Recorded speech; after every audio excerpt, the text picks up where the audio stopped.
Tell you how grateful I am to the Provident team for inviting me here, and to all of you for coming.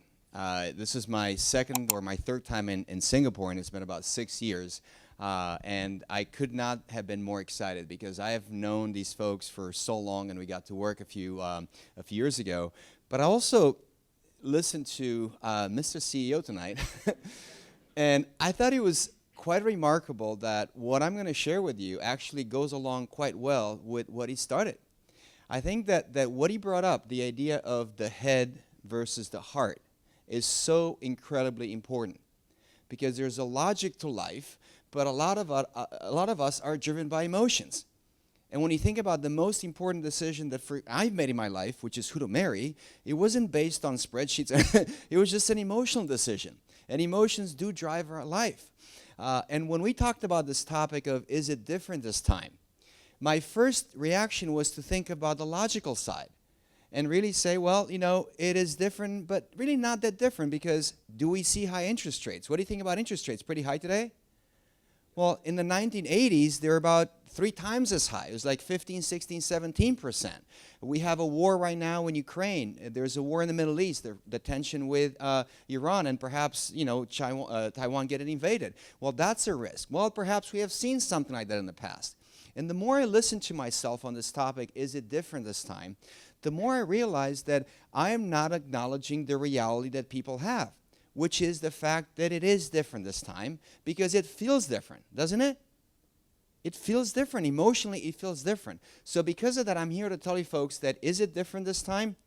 Absolutely is it different. It is different.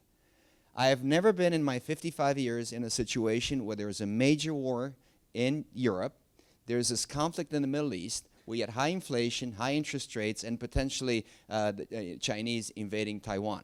That is absolutely different. So when somebody's telling you it's not different, I don't believe it. What happened 4 years ago was as different as it gets.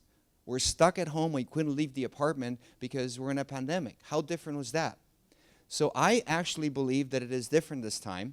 And the question in my mind has been, as it is different this time, does it mean that the old rules no longer apply? Does it mean that we have to completely change our paradigm and think differently? That somehow everything we know is no longer valid? What do you think? And this is the audience participation part. What do you think? How do you feel about it?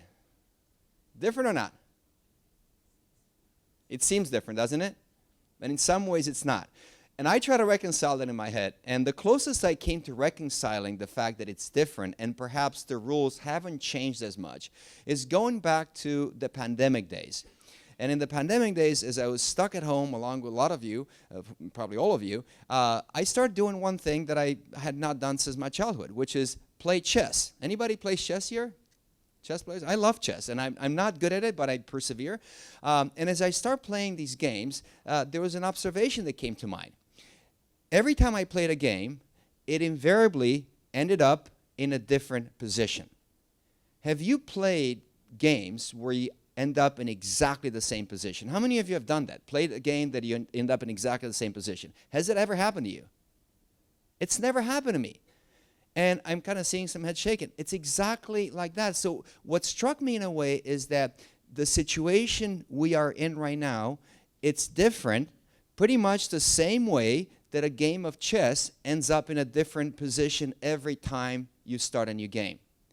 But in the game of chess, there's a fundamental premise that stays the same, that doesn't change, which is we have a chessboard, there are 64 squares, 16 pieces on each side, and that does not change.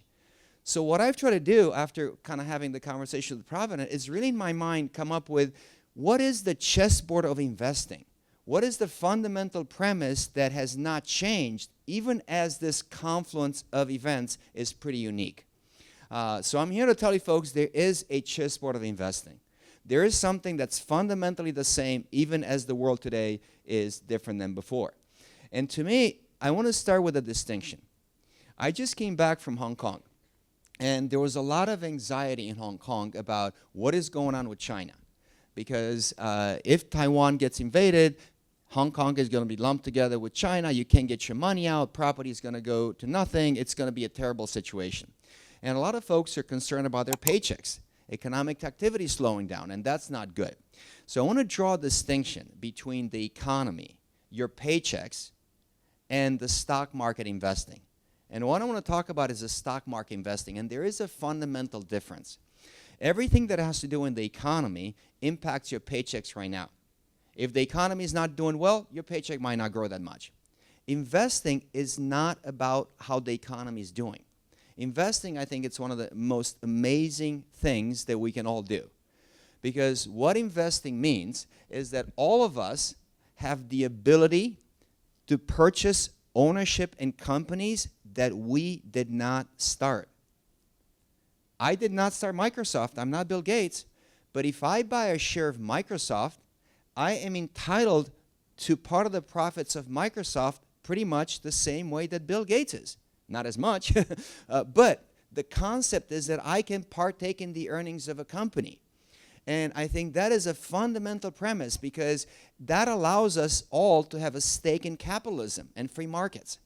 Stock market exists in free markets and in capitalism. And what's fascinating is that today we have a great deal of opportunity to buy ownership in companies. And the same way that a company can be located in Singapore or Taiwan, it could be in California or New York or Florida in the US, it turns out that companies can be bought and sold pretty much around the world.